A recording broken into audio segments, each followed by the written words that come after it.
15 বছরের ভিতরে কোনোদিন কল্পনা করি নাই, স্বপ্ন ভাবি নাই আপনাদের সামনে এভাবে সুন্দর হয়ে দুটি কথা বলার সুযোগ পাবো। কারণ জালিম সরকার ছিল দেশে, জুলুম, অত্যাচার, নির্যাতন, গুম, খুন, হত্যা যেভাবে করেছে, যান বাঁচানো ফরজ ছিল। মিটিংয়ের কথা তো ভুলে গেছি, রাজনীতির কথা ভুলে গেছিলাম।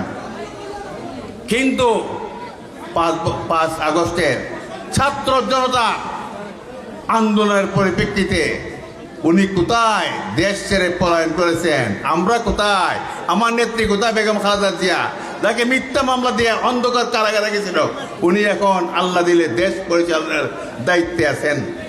ওনার নির্দেশে দেশ চলতেছে। আর ওনার কর্মীরা কোথায়, আমরা আপনাদের সামনে উপস্থিত হয়ে হাজার হাজার মানুষের সামনে কথা বলার সৌভাগ্য আমাদের আল্লাহ করে দিয়েছে। আল্লাহ সর্বশক্তিমান, আল্লাহ কি না করতে পারেন। আমি বিএনপি করি। বিএনপি কি করে? বিএনপি উন্নয়নের রাজনীতি করে।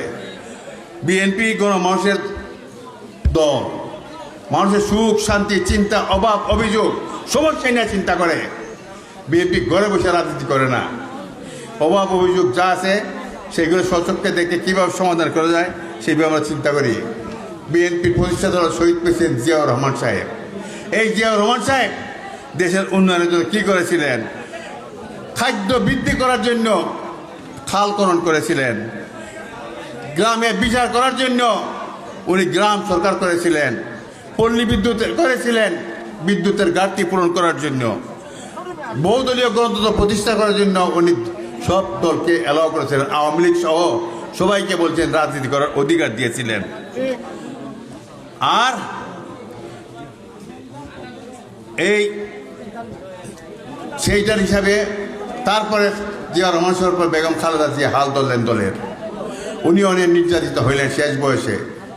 তারপরে তারেক রহমান সাহেবের সুযোগ আসছে, ওনাকে মিথ্যা মামলা জড়িত করে দেশে আসার পথ বন্ধ করে দিয়েছে। যাই হোক, এখন মুক্ত, যে কোনো দিন আসবেন, নির্বাচন করবেন এবং নির্বাচনের মাধ্যমে উনি আগামী দিন দেশের পরিচালনার দায়িত্ব নেবেন। ইনশাআল্লাহ প্রধানমন্ত্রী হবেনই।